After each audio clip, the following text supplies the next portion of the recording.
Let's see who that is.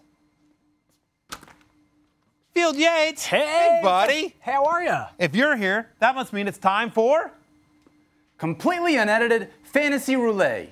Or roulette. I'm not 100% sure on how to say that word. All right. Can I have a seat? Yeah, please, by all means. These confines. I was walking around this fancy roulette wheel. Secret squirrel here with no expense spared on the budget, apparently. Look at you. Not, guys. You've never looked better. Oh, Field, thank you. That means a lot coming from you. All right, it's time for the completely unedited Fantasy Roulette, right? Yeah. Totally live, okay. not staged, completely above board, where we decide, are these late name flyers worth it? You ready for this? Yeah, just random. You're just going to randomly. I'm going to spin the wheel. And then we'll see what it lands on. We'll see where it lands. Okay, great. Deal. You ready? So here we go. Here's the first completely random name. Rex Burkhead. Yeah, good. Totally random. Okay. Totally random. Wow. So, Field, what do you think about Rex Burkhead? Absolutely worth a late-round flyer, Matthew. He plays in an offense that, by the way, rushed the football the third most times in the NFL last season, and they throw it to their running backs around 20% of their targets last year. James White is obviously the perhaps most talented pass-catching back in this New England roster, but Rex Burkhead was signed for a reason, and he might have four-down value to this team. He is definitely worth a late-round flyer. I think so. I have Burkhead ranked ahead of Gillislee at this point. You think about last year, weeks 14 through 17, Burkhead was actually the 15th best running back in fantasy. He's just never really gotten run before. Now Bill Belichick signs him to a nice deal, gets him over here. They're going to have a role for him. It's just sort of interesting. He has 51 career snaps out of the slot, 7 receptions, 55 yards, and a touchdown. Again, an athletic guy they can use in a lot of different ways, and you know that Bill Belichick and Josh McDaniels are going to use every single way they can to get Rex Burkhead the ball and figure out how to use that skill set. You and I agree, very much worth a late-round flyer. All right, Secret Squirrel, who's next? Spin that wheel. Let's come up with this a totally random dude. Let's see who it is. Ready? Yeah. Wow. Randomly, Charles Sims. Yeah. Once again, randomly. It's randomly. Is Charles Sims worth a late-round flyer?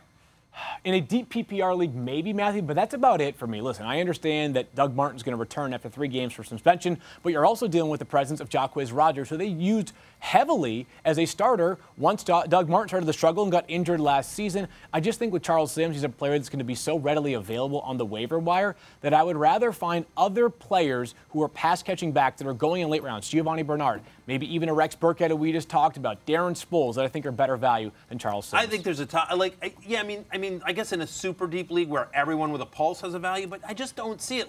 He got a shot to be the guy last year, couldn't do it. I mean, there's a reason why Charles Sims in his career, last year at least, won 15-point game. I agree that if anything were to happen to Martin, Jacquizz Rodgers would be the guy. He's going to be the guy for the first 3 games. He's a situational third down back. Right. And I don't even convince he has that role all to himself because Rodgers is not a bad pass catcher as well. You and I agree. I think there's probably better options, better flyers with more upside than Charles Sims. When you're late in your draft, you want to hit a home run. Exactly. He's a single or a double. Bunt single. Yep. Yeah. Okay. All right, who's next? Can't believe those 2 guys just randomly came up on the board. Let's see who else is up random. Who's next? Austin Hooper. You know what's great is just the sound and the they time out video. perfectly. Time out perfectly. We are running a smooth ship here. Yeah, that's right. I keep hearing. Smooth ship. All right, Austin Hooper, what do you think, Field? I'm going to go with pass again here, Matthew. Really? Here's why. I think that if you're drafting Austin Hooper, you're probably not drafting him as your starter. Right. Now, maybe it's possible you're drafting him in a 12-team or larger league. However, I'm not sure that there's great business to be had in drafting 2 tight ends if you play in a 10-team league. Maybe what you're doing is you're protecting yourself against a Gronk or Jordan Reed injury. But I think, again, the waiver wire is where I'm going to find my substitute tight end. So I'm going to say Pascal. Even though I like the player a lot, the opportunity there is very good. I'm actually good with it. Listen, you and I agree on this, which is 1 tight end. I'm a 1 tight end guy. Yes. Right? But again, 12-team league. The draft I mentioned at the top of this segment is a 16-team league draft. You and I are in that league together, so you'll be there with me. In that league or in a 14-team, 12-team league, there are some leagues that are 2 tight end leagues. Or again, if you've got a Gronk, Jordan Reed, or Tyler Eifert, you might want to protect against it. You think about Austin Hooper. Since Matt Joyner joined the Falcons in 2008, Yep.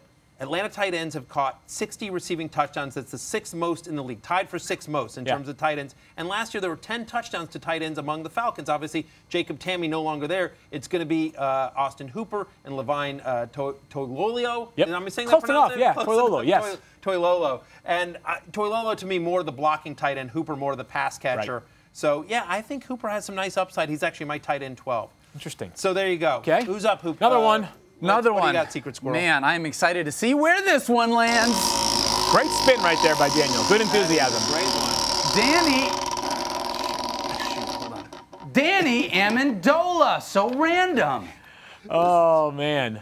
Where do you think they should send the Emmy for this segment? Just I was gonna say, directly to Bristol or like to your right to home in Daniel's Boston? home, actually. No, Yeah. I think I'm going to pass on my own. I'm thinking it'll just be right to Daniel. So here's what I would say about Danny Amendola is maybe if the Patriots are not traded for Philip Dorsett over the weekend, I might feel more comfortable saying that Danny Amendola has some value in a redraft league. The issue here are a couple of reasons, Matthew, is first of all, this is a player that they're going to use on a pitch count, so to speak. This is a player they need to manage the workload of because injuries have been a defining portion of his career. He's tough, he's also clutch, but he has been banged up.